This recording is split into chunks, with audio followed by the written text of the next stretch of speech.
¿Qué tal? ¿Cómo están? Bienvenidos a esta masterclass que tenemos preparados para ustedes, el ABC de los errores innatos en el metabolismo. Quiero mencionarles que esta plática es una plática precurso, ya les iremos dando más información acerca de este curso que tenemos acerca de los errores innatos en el metabolismo.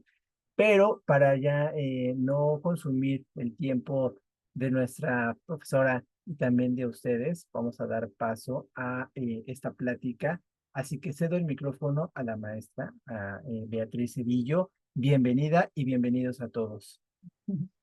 Muchísimas gracias, Israel, por esta grata invitación. Bienvenida, bienvenidos todos. Me encanta poder ser parte de Cucadi porque es algo que forma parte de mi pasión, la docencia, la enseñanza, la investigación y el compartir la experiencia. Entonces, espero que este tema les sea de mucho interés para que nos volvamos a ver en el curso próximo, en la semana que viene, ya prácticamente, ¿verdad, Isra? Así es, ya Ujú. ahorita les vamos a pasar tanto el temario como las fechas y los métodos en los que en los que pueden realizar su inscripción.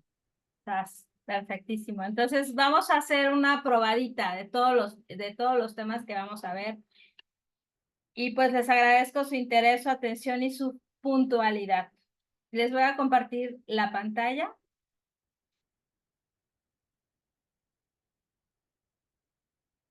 Y ahora, en esta ocasión, a ver si les parece igualmente interesante, porque como es el tema de nuestro curso próximo, el ABC de los errores innatos del metabolismo, que desde el título de este grupo de enfermedades parece como raro, complejo, pero precisamente agrupa un gran número de enfermedades raras y al final no son tan raras y lo vamos a aprender. Y en esta ocasión se me ocurrió hacer este tipo de acróstico, quizás se pueda llamar el A, B, C, E, I, M. Y esto, estas 6 letras van a formar nuestro temario del día. Son 6 conocimientos básicos que aprenderemos sobre los errores innatos del metabolismo. Eso significa E-I-M. Voy a sacar el puntero.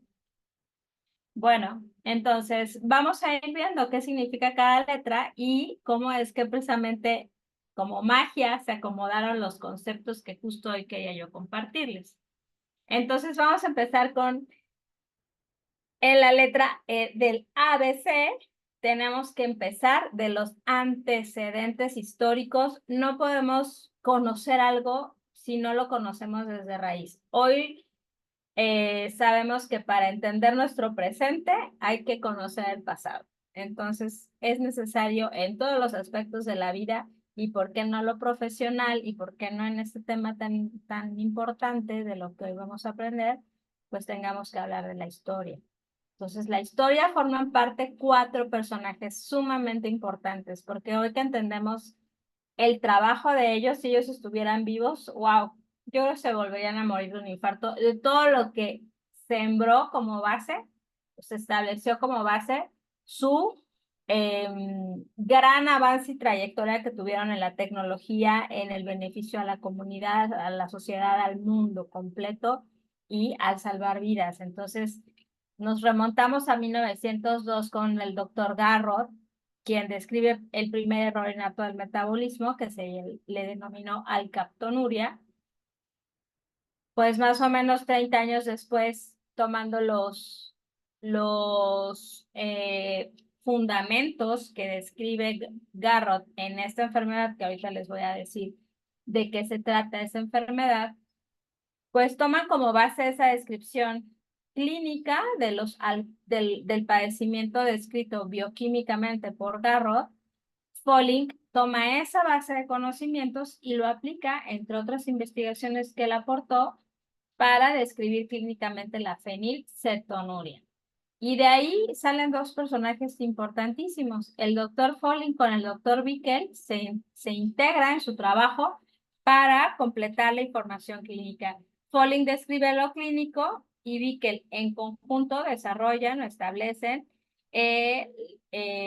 pues el fundamento del tratamiento, en este caso para fenilcetonúricos, pero se fue con el tiempo heredando la comprensión y el entendimiento de estas enfermedades hacia pues todas las demás historias que vinieron de cada enfermedad descrita dentro de este grupo.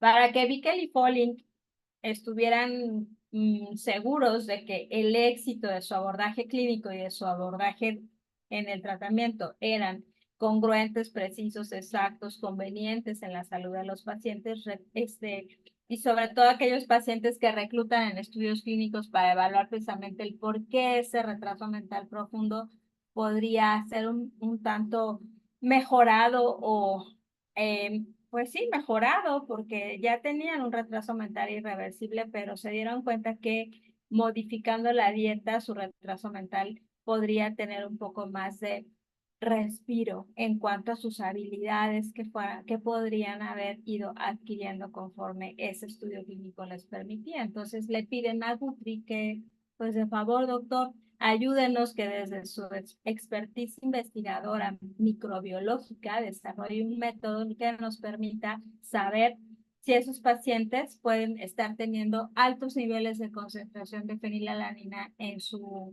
sangre y pues díganos cómo nos puede orientar para saber si estos pacientes están teniendo éxito a la restricción de la fenilalanina, que era el componente que pues les intoxicaba metabólicamente, en la dieta se los retiran y ese es el fundamento de la base de la enfermedad.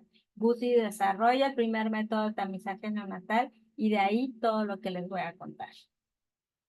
Entonces, ya viendo la realidad de la bioquímica, que seguramente ustedes alguna vez tuvieron que estudiarla, la bioquímica es fascinante y pues centrémonos en esta línea central de fórmulas, de metabolismo, de derecha a izquierda de su pantalla. Y aquí tenemos el aminoácido fenilalanina, aquí tenemos a la tirosina, y más adelante, si son observadores, está el ácido homogentísico, maleíla cetoacetato. Son los elementos secundarios de pues solo esta línea de metabolismo. Por acá está el triptofano, pero ve así también de la tirosina sale este nivel de metabolismo secundario hacia la dopamina, norepinefrina. La tirosina es un metabolito importante o es un sustrato importante para el metabolismo de la dopaquinona y la melanina. Por aquí está la tiroxina, de la tirosina también se liga la tiamina. Entonces, vean que el metabolismo en este punto está participando de diferentes elementos. Pues es precisamente que en los errores innatos del metabolismo, eso es un defecto congénito en el metabolismo, eso podría ser una traducción en sinónimos de que es un error, es un defecto innato congénito de un paso en el metabolismo, y eso tiene que ver, por ejemplo, con la alcaptonuria. El ácido homogentísico que observa Garrod develado en la orina de los pacientes, alcalinizando solo la orina, se tornaba negra. De ahí las investigaciones siguientes descubre que se trata del ácido homogentísico, y el ácido homogentísico se debe transformar en acetoacetato, y la enzima deficiente para esta enfermedad se conoce como oxidasa del ácido homogentísico, y entonces el ácido homogentísico se eleva porque aquí hay un bloqueo metabólico, y entonces ese sustrato tiene que ir a algún lado del cuerpo, o puede ser excretado, orina o heces, o acumulado en alguna parte del organismo. Y en este caso el ácido homogentísico se anida en lo blanquito de los ojos, se forman manchas negruzcas, o en el pabellón auricular también se forma negrito alrededor de los pacientes y en algunas otras zonas cartilaginosas. Eso es una enfermedad que en la etapa ya más adelantada de la vida, entre la adultez temprana y más adelante, es como se empieza a observar eso. Realmente no es una enfermedad que pueda condicionar la muerte del paciente prematuramente. Pero esta enfermedad sirve para definir más adelante lo que hablábamos de Guthrie y de, bueno, de Folling, de Bickel, de Guthrie, este fue el paso en el que ellos detuvieron sus observaciones a describir qué pasaba bioquímicamente con los pacientes fenilcetonúricos. Describen que la hidroxilasa de la fenilalanina está deficiente o ausente en esos pacientes y por consecuencia en este bloqueo metabólico hay un aumento de la fenilalanina y hay una disminución de tirosina. Ya no hay forma de seguir de la conversión del sustrato a los productos. El producto escasea y por consecuencia escasean los productos, los neurotransmisores, la melanina. Y esto da como consecuencia el espectro clínico que tienen estos pacientes en el profundo retraso mental y en otros datos clínicos que les parecieron interesantes conocer. La prueba que desarrolla Guthrie se conoce como prueba de inhibición bacteriana y esta prueba, aunque actualmente ya no se practica, porque la han suplido métodos cuantitativos, métodos mucho más rápidos, sensibles y específicos. Entonces, pues este desarrollo bacteriano, que se trataba de una placa gigante de agar, donde siembra una bacteria que es ávida al crecimiento siempre que hubiera fenilalanina en el medio, en el nivel central, observaron los salos de crecimiento bacteriano correspondiente a la concentración del diámetro semicuantitativamente proporcional a la concentración de fenilalanina. Entonces, estos pacientes, esta es la línea control, todos los demás eran pacientes sometidos en el estudio clínico a observación y estudio, y en el caso de que algún paciente tuviera crecimiento alrededor de su muestra, entonces, bueno, correspondía a que ese paciente tenía que recibir ajuste de dieta. Eso al menos era como básicamente el objetivo de la prueba en ese entonces,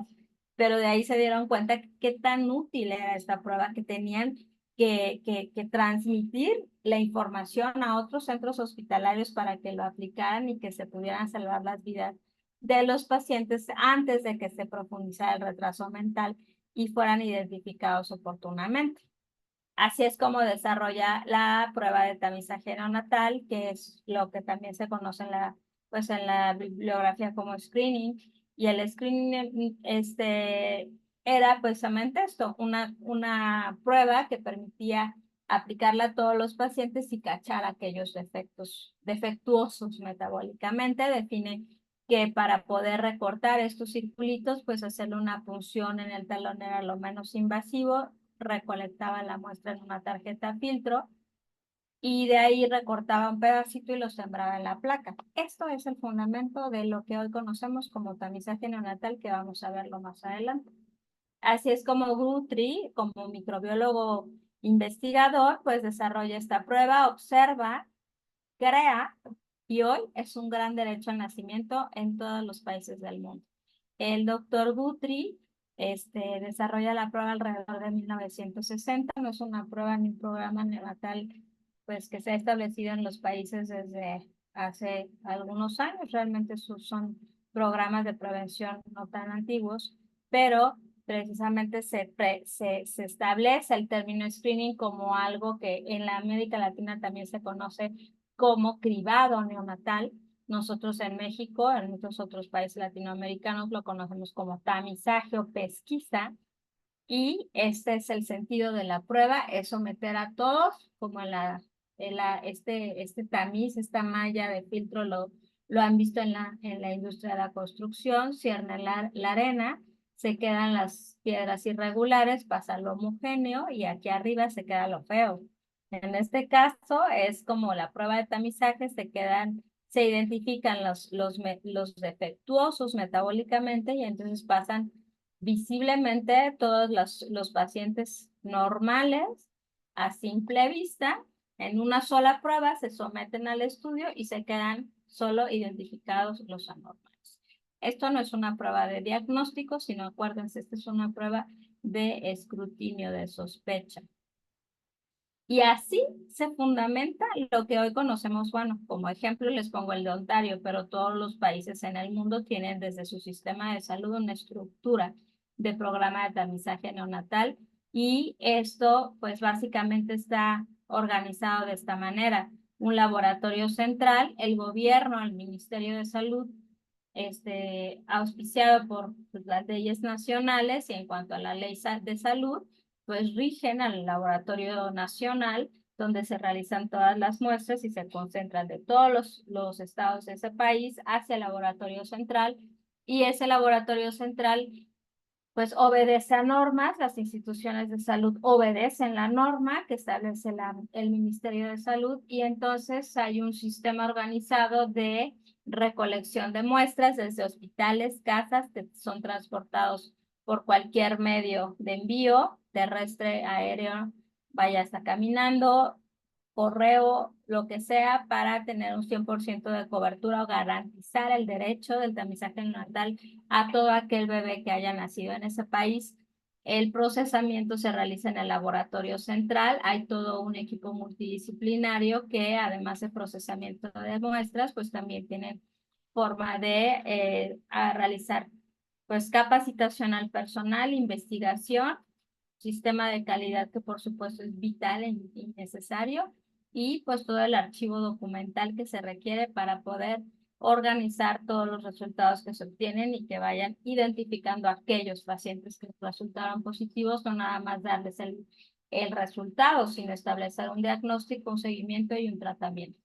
Y así cualquier resultado anormal, pues hay un feedback de búsqueda. Aquellos pacientes que son anormales regresan pues al análisis o a la evaluación médica para poder hacer una evaluación pues más a profundidad. Acuérdense, el tamiz no es diagnóstico, sino es una forma de identificación rápida de sospecha, y cualquier positivo debe de estar sujeto a estudios adicionales. De ahí todo esto que les cuento, la historia. Desde 1960 a la fecha se ha pues creado un día especial para reconocer el trabajo del doctor Guthrie a través del tamizaje neonatal, en un día internacional del reconocimiento de esta prueba y de los grandes beneficios que ha aportado a la comunidad, y además todo lo que falta por hacer. Entonces, el 28 de junio es el día que se observa este Día Internacional del Tamiz. Precisamente si fueron observadores, es la fecha del nacimiento del doctor Guthrie, por eso se escoge ese día. Y hay desafíos, año con año se vuelven ciertas estrategias, pero al final lo más importante de lo que es este día es poder sumar más voluntades desde todo nivel, nacionales, locales, normativas, y que sobre todo este perfil que vamos a ver de cuántas intenciones en parámetros tiene para poder detectarse cada vez más enfermedades. Entonces no se queden en perfiles básicos, sino se alimenten más en enfermedades que son poco frecuentes, pero colectivamente numerosas. Y se fomenta la colaboración, el intercambio de mejores prácticas para mejorar el tamizaje rutinario y garantizar mucho más evidencia científica, que muchos más grupos de investigación se sumen. Y esto es sobre todo también concientizar el valor del tamizaje neonatal en todos los países, en todos los programas, y si hay programas debilitados, pues que se fortalezcan con muchos más pues, intenciones civiles y políticas, ¿no? Que se fortalezcan las leyes pues en los países que puedan mejorar este sistema. En México, nuestras normas que sostienen el tamizaje neonatal es, por supuesto, la Ley General de Salud. De ahí penden dos normas, la NOM 007 y la 034, la 007 para la atención a la mujer durante el parto, embarazo, parto y puerperio, y la persona recién nacida. Esta es como la ley mandatoria del tamizaje neonatal, y la 034 habla de todos los defectos al nacimiento, incluidos los metabólicos. Y el lineamiento técnico, donde se habla precisamente de ya un procedimiento más enfocado a las enfermedades tamizadas por norma, y también pues mucho de la toma de la muestra del tamizaje. Resumen, es necesario el conocimiento, la capacitación, la intervención y la formación de equipos multidisciplinarios, equipos que estén armonizados en el objetivo del tamizaje, en el objetivo de la atención a un paciente, que no nada más será tomarle la muestra y abandonarlo, sino como vimos en los programas, una toma de muestra previa a una indicación médica o que entran al Programa Nacional de Tamizaje o un paciente en medicina particular o privada, pues bueno, también los médicos sepan de qué manera indicar el estudio y un laboratorio que tenga todas las bases necesarias, la tecnología optimizada, el sistema de calidad optimizado para poder ejecutar las pruebas y devolver resultados confiables. Y por supuesto, la capacitación del personal, que el primer frente tomador de muestras son el grupo de enfermería.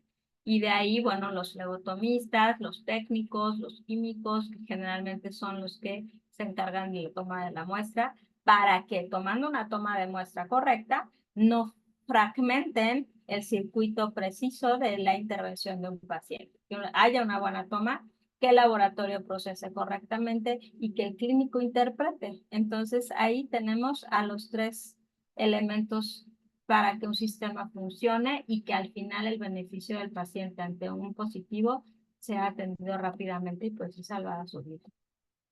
Vamos a la letra B. Esto nos dice qué hay de las bases genéticas y la fisiopatología. Del 100% de las enfermedades que se conocen, ¿cómo se heredan estos errores innatos del metabolismo? Si son congénitos, pero ¿cómo se trae esa enfermedad en el nacimiento? Bueno, pues debemos de recordar nuestras clases ahora de genética, donde la genética, ¿se acuerdan de los patrones de herencia? Bueno, pues en los errores innatos del metabolismo, el principal... el principal patrón de herencia es el autosómico recesivo, en la mayoría de las enfermedades el 35%, de ahí las autosómicas dominantes en un 24%, y bueno, ese es mitocondrial, multifactorial, y otras tantas, incluidas las recesivas ligadas al X. Entonces, el principal patrón de herencia para ese tipo de enfermedades son los patrones recesivos. Y me dirán, ay, química, pero pues eso ya desde cuando lo vimos, yo ya no me acuerdo de qué se tratan los errores innatos recesivos o las enfermedades recesivas. Ahora lo vamos a ver. De manera global, los errores innatos del metabolismo por todas las causas, la prevalencia es independientemente de la causa, el 50.9% por cada 100.000 recién nacidos vivos. En cuanto a la población, del 3 al 5% más o menos equivalen a entre 200 y 400 millones de personas afectadas en todo el mundo en cualquier momento. 3 al 5% de las enfermedades raras.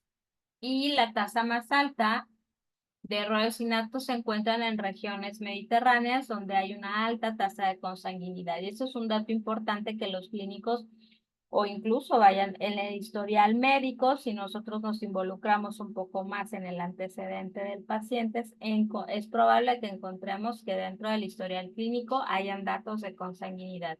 Y esto es como abrir la caja de Pandora y, oh sorpresas, muchas más cosas desagradables, entre ellos la consanguinidad. La letalidad es alta, son del 33% o más en países pues bajos, donde los sistemas de salud son muy precarios y entonces, bueno, es difícil que se pueda dar seguimiento oportuno a los pacientes. Y al final se reconocen 23.500 más o menos muertes al año a nivel mundial, lo que es un 0.4% de muertes infantiles en el mundo. Muerte infantil, muchas causas, pero el 0.4% en el mundo corresponden a este tipo de enfermedades que son genéticas. A veces lo raro es pariente de lo feo y generalmente lo mandan a otros especialistas. Hay peregrinación de la familia para encontrar al médico que se interese o sepa o tenga la capacitación para poder involucrarse con estos pacientes y poder diferirlo al especialista adecuado. Hay mucha pérdida de tiempo en este caso y lo que no se conoce, pues no se busca. ¿Se acuerdan entonces? Las recesivas, ¿qué nos dicen las enfermedades recesivas? Son ciertas reglas. Padres sanos, generalmente la afección aparece en una sola generación. entre más raro el gen mutante en la población, más a menudo serán consanguíneos. Entonces, la consanguinidad es un dato importante y cuando vamos a ver la diversidad de la mezcla como lotería genética, ¿no? A ver, dos sujetos afectados con la misma enfermedad, pues todos los hijos serán afectados, definitivamente. Los sujetos afectados, la unión de sujetos afectados con individuos normales, solo hijos normales.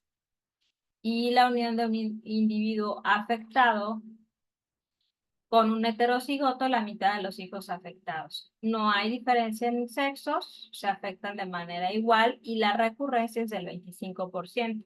Estas reglas, a ver si se las aprendieron. Lo vamos a ver pues precisamente en el curso donde estaremos aprendiendo, recordando pues estas clases vitales de los conceptos básicos de la herencia para entender mucho más este espectro de enfermedades. Y aquí están las reglas que acabamos de ver. Vean, hombres o mujeres afectadas. Aquí ese es el patrón más común. El papá y la mamá no afectados tienen 4 hijos y uno de ellos no afectado, 2 portadores no afectados y 1 afectado. El 25% de la recurrencia para la descendencia. Y aquí están las reglas. Acuérdense el árbol genealógico que les encantan a los genetistas y a mí en lo personal también me gusta mucho leerlos y aprender los símbolos. Si se acuerdan, los circulitos son mujeres, los cuadros son hombres, los que están así como con franjitas son portadores y este dato de la doble raya habla de la consanguinidad. Entonces estos son, además de consanguíneos, portadores.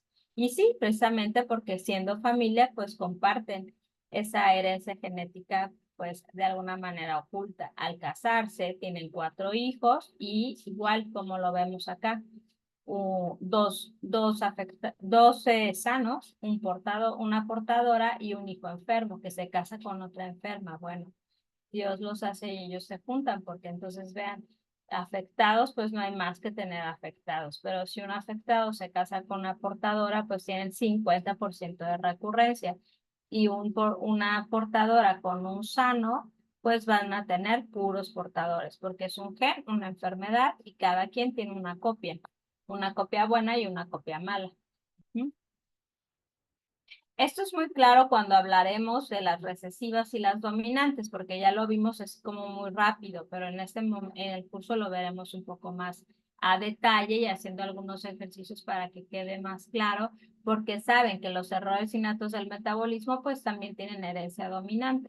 La principal diferencia que notan acá entre un árbol dominante y un árbol recesivo es que aquí sí hay padres afectados, que son, padecen la enfermedad y aquí el riesgo de recurrencia es el 50% o sí o sí. En el caso de los recesivos, los papás son sanos.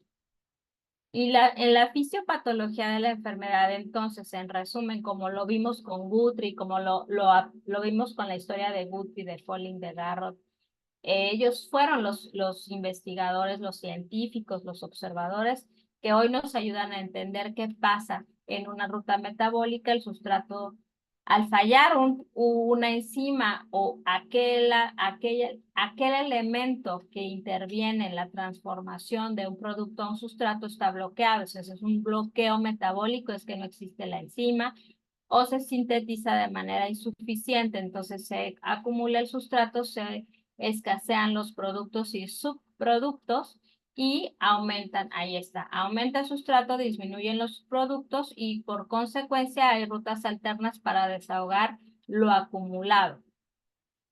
Pero pues la catástrofe metabólica continuará. Por eso es que necesitamos reconocer que este patrón que vimos ahorita de la fisiopatología es de manera general, más o menos ciertos detalles que cada enfermedad tiene, pero en general es el entendimiento fisiopatológico de estos padecimientos. Ahora, entre este gran grupo de enfermedades, que son más de 6,000 padecimientos identificados, ¿cómo se clasifican? Fisiopatológicamente, entonces, los errores innatos del metabolismo se clasifican de acuerdo a la forma o al sustrato acumulado. Se acumulan moléculas de diferentes tamaños o estructuras bioquímicas. Entonces se han diseñado entre varias clasificaciones que existen, pero esa es como la más común. Identificarlos dentro de aquellos que están, aquellos padecimientos que acumulan moléculas complejas o que el defecto metabólico se debe a la acumulación de moléculas complejas, aquellos errores innatos que tienen como defecto metabólico el error o el mecanismo metabólico afectado en el metabolismo de moléculas pequeñas como los aminoácidos y aquellos defectos en la producción y utilización de energía. Entonces, la sintomatología para cada grupo de enfermedades, pues tendrá una característica en general clínica, ciertos rasgos clínicos parecidos o asociados, y los ejemplos más comunes que nos encontramos en esas enfermedades de moléculas complejas, pues son las enfermedades lisosomales, en el caso de moléculas pequeñas, las aminoacidopatías y acidemias orgánicas, y en el caso de enfermedades por defectos de la producción de energía, están las enfermedades mitocondriales, los defectos del metabolismo de ácidos grasos, las glucogenosis. Esa es como pues, la característica de clasificación o el cuadro de clasificación más comúnmente encontrado. Pero ahora tenemos pues una vasta información en red, en libros, en diferentes artículos o bibliografía que nos ayuda a tener un poco más de comprensión de este gran grupo de padecimientos y sobre todo no perdernos en el mundo de información. Entonces, igualmente, esto es como un ejemplo o lo que les aprenderemos sobre cómo usar estas bases de información desde lo que es la base de datos para errores innatos del metabolismo, la clasificación internacional y lo que OMIM ofrece sobre cada grupo de enfermedades que se han descrito y se han agrupado en este gran nido de información que es OMIM. Es muy interesante y lo vamos a ver, pues, si se animan a escribirse. Ahora veamos la evaluación clínica. Esa es la E de evaluación clínica. Ya sabemos identificarlos bioquímicamente, pero ahora un clínico, ¿cómo lo sospecha? Este recién nacido, que de pronto, aparentemente sano, de pronto horas o semanas los síntomas enmascaran un error innato del metabolismo con situaciones generalizadas o confusas, porque hay muchos padecimientos que pueden dar hipotonía, que pueden dar rechazo al alimento, sepsis, convulsión, coma. Pero siempre dentro de su escrutinio clínico nunca deberán de dejar a un lado la sospecha de un error innato del metabolismo porque se enmascaran con otras cosas. Y lo más importante es reconocer que clínicamente el 50% de esas enfermedades se presentan en la etapa neonatal. De ahí van disminuyendo en la infancia, adolescencia y adultez, como la alcaptonuria, ¿se acuerdan? Eso es un error innato del metabolismo, como muy lejano en la presentación clínica, pero los que son los más agresivos, los más agudos, los crisis que pueden llevar a la muerte del paciente están en la etapa neonatal y por eso es lo importante del tamizaje neonatal en el periodo neonatal. Ok, y sin duda pues la consanguinidad ya lo vimos, no hay que olvidarla nunca en este tipo de enfermedades. 5 pasos para abordar los diagnósticos de un error innato del metabolismo. Entender la bioquímica, porque la bioquímica nos hace entender mucho de la comprensión clínica.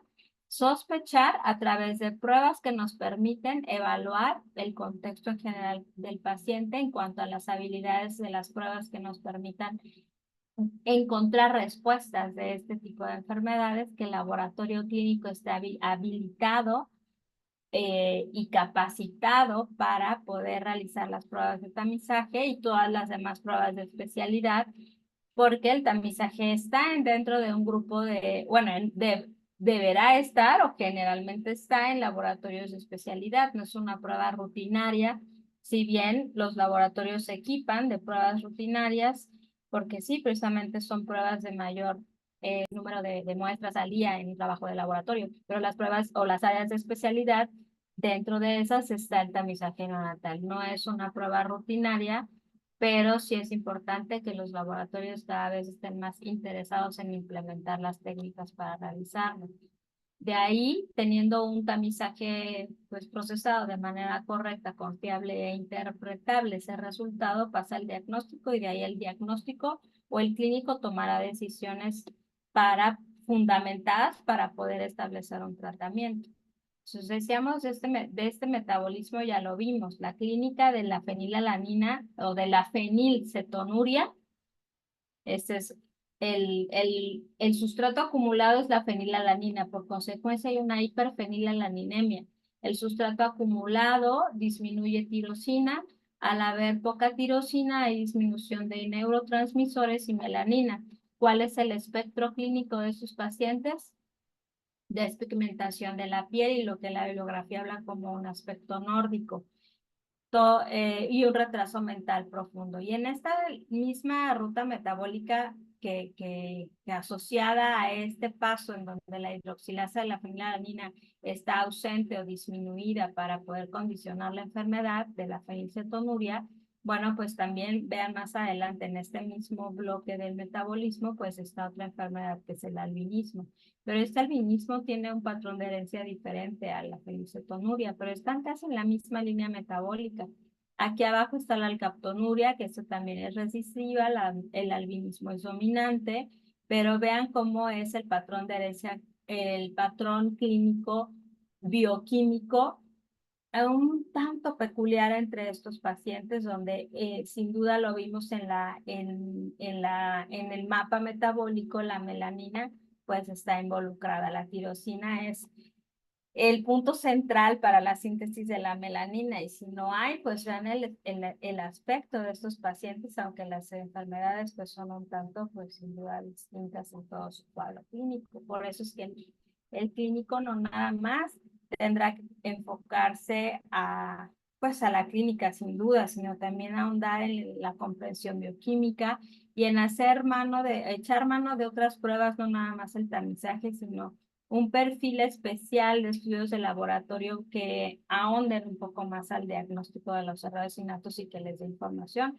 como es una citometría hemática, un general de orina, electrolitos y gases sanguíneos, a carbohidratos, sustancias reductoras, aminoácidos en orina, cetonas en orina y ácidos orgánicos y lácticos, y eso pues lo permite un tamizaje ampliado. ¿Por qué tenemos que conocer todo esto? Porque el espectro de los errores innatos del metabolismo tienen una gran diversidad. Vimos que en el caso de esta familia PKU, vean todos estos hijitos que tuvo esta familia, son normales y esta chiquita resultó tener fenilcetonuria. Gracias al programa de tamizaje neonatal del país donde vivían, pudieron identificarla rápidamente, pero imagínense hasta la sorpresa de los mismos papás. Teniendo 5 hijos normales y de pronto una normal, es ahí el 25% de recurrencia.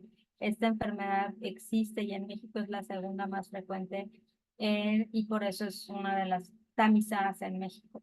Entonces, precisamente que tengamos conocimiento de que estas enfermedades tienen una gran diversidad y expresión génica, genofenotípica, manifestaciones clínicas diversas. Es a veces muy difícil encontrar enfermedades como muy de libro.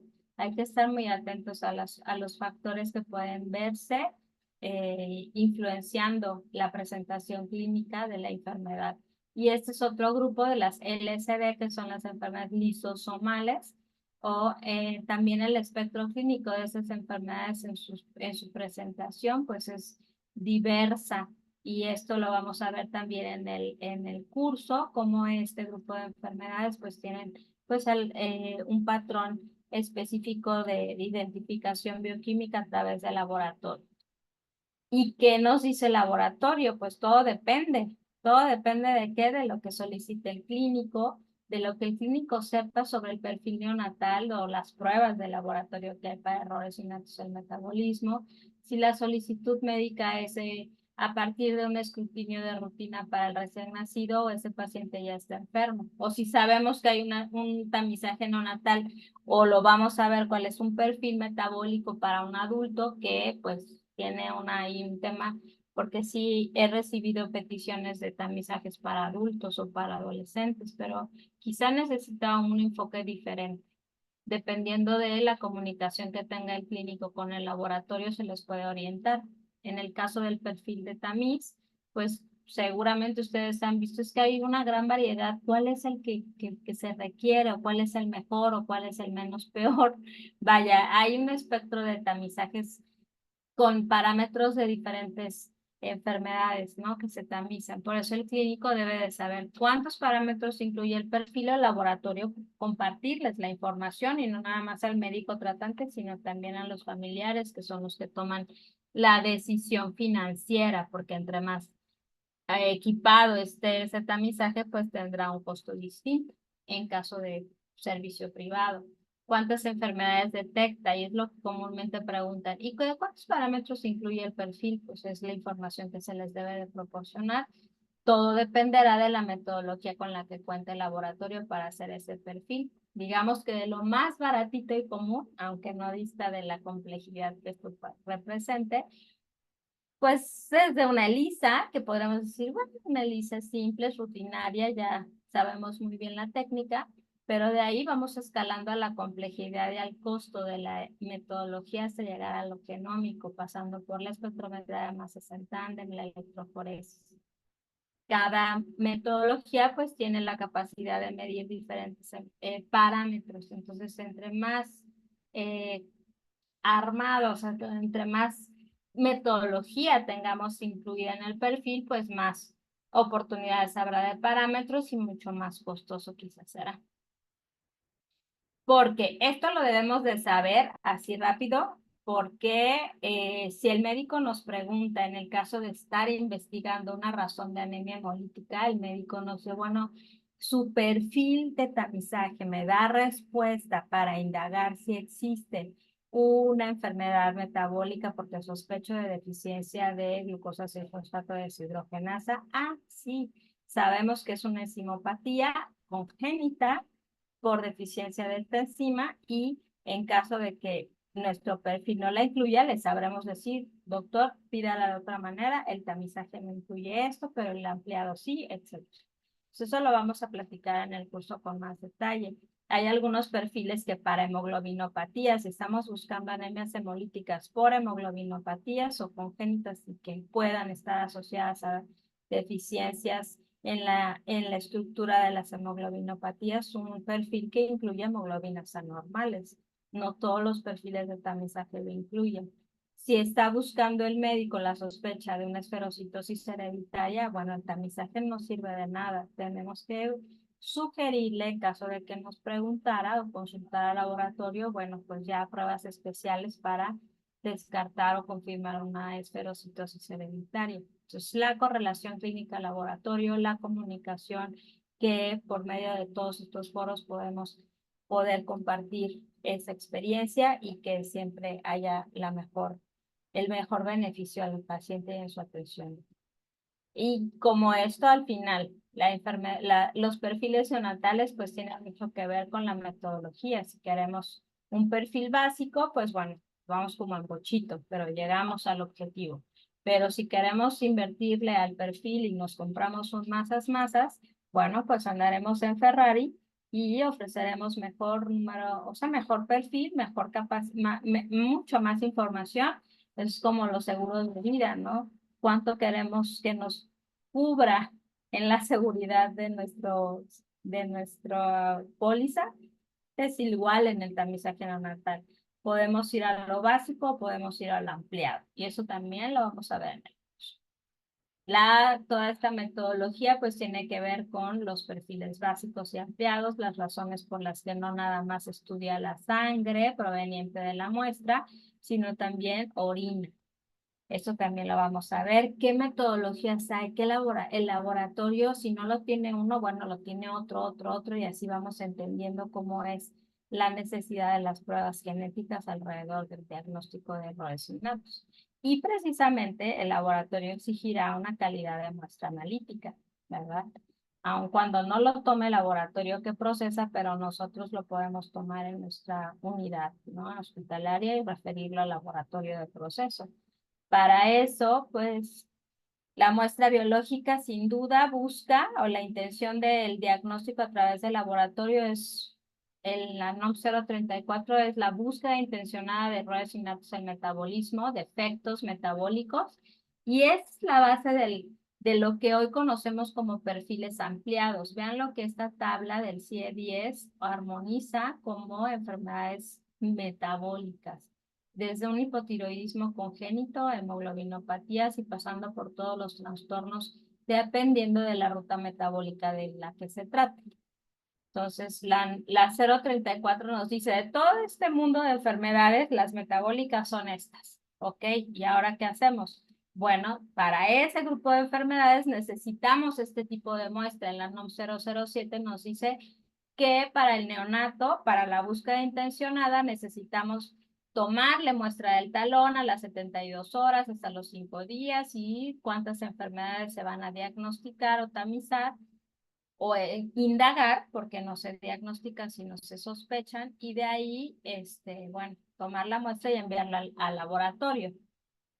Al menos hasta el momento, normativamente, hay 4, 5 y 6 enfermedades normativas para tamizar. Si no lo tenemos en nuestras normas, pues lo podemos investigar en las guías internacionales. De esto también vamos a aprender cómo se toman muestras de manera precisa, de calidad analítica, evitando el dolor lo más posible al paciente, al neonato. Si bien el neonato nunca nos va a reclamar, va a llorar aunque aquí ni le hagamos nada todavía, pero la mamá sí nos va a reclamar. Eso ya no va a regresar a nuestro laboratorio. Manejemos el dolor efectivamente en el paciente y pues así como cuidamos al adulto, porque ese sí nos va a reclamar, pero al neonato le podemos ir en muestras pediátricas optimizando la toma de la muestra en este caso, pues del tamizaje. Entonces, básicamente lo que aprenderemos será preparar la zona de punción, utilizar el dispositivo correcto de punción o incisión, aprenderemos la diferencia entre ambos términos, y utilizar y verificar que el tubo universal para el tamizaje neonatal, que es el papel filtro, cumpla con las buenas prácticas de fabricación de este recipiente. Si a un tubo le revisamos tantas cosas para agregarle la muestra que estamos adquiriendo, ¿por qué no el papel filtro deba de tener sus características vitales, ¿no? De calidad. Y en esta integración de procesos dentro de la fase preanalítica analítica, pues necesitamos integrar la capacitación desde el personal que toma la muestra para poder asociarnos y vincularnos con este binomio mamá, papá, hijo, o mamá o papá y el bebecito, porque, bueno, generalmente está la mamá ahí, pero bueno, también hay papás que son valientes y se hacen cargo. Y la toma de la muestra correcta, la conservación y el envío adecuado de la muestra, también lo vamos a ver en el curso. Es vital para que nuestra muestra, que si la tomamos bien, no sea deteriorada en el camino hasta el laboratorio, sino que siempre esté en buenas condiciones hasta el momento del análisis. ¿Qué estamos haciendo ahorita? Pues la concientización. A través de esta plataforma, UCADIC siempre nos da esta capacidad de aprender más y más y formar equipos multidisciplinarios, equipos de alto rendimiento, alta capacitación, conocimientos vaya vastos para poder entrarle a nuestras buenas prácticas de laboratorio, buenas prácticas clínicas, dependiendo de lo que estemos. Entonces, lo ideal es esto y lo fácil, ¿no? Ay, pues este bebecito se ve bien, bien sano, tomamos la muestra perfecto y tanto la mamá como el bebé y como el químico no sufrieron, o como la enfermedad. Ni uno en tomar la muestra ni en otro en dejarse y la mamá no se angustió. Pero ¿qué pasa en estos casos donde nos encontramos con situaciones como estas? Un recién nacido con pues serios problemas de salud en una incubadora conectado con tantas cosas. ¿Cómo tomamos la muestra? ¿Qué tenemos que saber acerca de estos pacientes? ¿Cuáles son los, los, los focos amarillos que debemos de tener antes de la toma de la muestra? Imagínense, se sumen las dos cosas. Un bebé internado en UCI y un mal tomador de muestra, que lo que obtuviste fue esto y en el laboratorio te lo rechazan y sópatelas. Pues ahora, ¿qué? ¿Volvemos a regresar con el bebito? bajo estas circunstancias nos atreveremos a volverla a tomar muestra. No, esto no lo podemos permitir. Tenemos que conocer cuáles son los lineamientos acerca de estas intervenciones, entrar en una comunicación muy cercana con el médico, con la enfermera que lo cuida y poder capacitarnos para poder tomar la muestra adecuadamente. Así que los esperamos en el curso. Estos son los temas que vamos a estar hablando y bueno, pues estamos muy interesados en que se sumen más personas en el grupo y podamos compartir estas experiencias con ustedes. Muchas gracias por su atención y cualquier duda, pues estoy aquí a la orden. Perfecto, pues muchísimas gracias. Maestra, no sé si alguien tenga alguna duda, algún comentario. Bien, pueden abrir su micrófono o pueden escribir en el chat y con gusto lo leemos. Mientras, ya como lo comentó la maestra Betty, nuestro curso, les vamos a mandar los datos para que puedan registrarse. Ahí tenemos el WhatsApp donde se pueden registrar, donde pueden preguntar, donde pueden aclarar sus dudas y nosotros les iremos dando paso a paso las indicaciones para que realicen su inscripción. ¿Vale? Entonces no sé si alguien tenga alguna duda, algún comentario. Y si no, compartir la información, ¿verdad, Israel? A todas las personas que vean que tienen, pues esta información les pueda servir en su práctica profesional, la sigan compartiendo con todos sus amigos. Es correcto, es correcto. Bueno, y también mencionarles que en nuestra plataforma, este curso, para todos aquellos que a lo mejor no van a poder tomarlo en tiempo real, las fechas señaladas se va a hacer en vivo. Si no lo pueden ver en ese momento, se van a grabar y van a quedar disponibles por 60 días. Entonces, ustedes lo pueden llevar a su ritmo, en el horario que más les convenga, en el momento en el que lo quieran ver, sin ningún problema, y van a poder descargar su constancia. Vale, pues bueno, si no tenemos dudas, si no tenemos comentarios, creo que todo quedó muy claro. Agradecemos muchísimo a la maestra Beatriz Cedillo Carballo por tan interesante tema y nos veremos en el curso. Claro que sí, nos vemos muy pronto. Muchas gracias por su atención y estamos al pendiente de todos los que se inscriban, que de verdad se lleven una muy buena capacitación en este tema, que así como les dije, son enfermedades raras, también son cursos raros, pero al final debemos estar enterados de este tema. Así que los esperamos con mucho cariño. Muy bien, muchísimas gracias y así concluimos nuestra masterclass del día de hoy. Nos vemos en nuestros próximos eventos. Hasta la próxima. Bye, bye.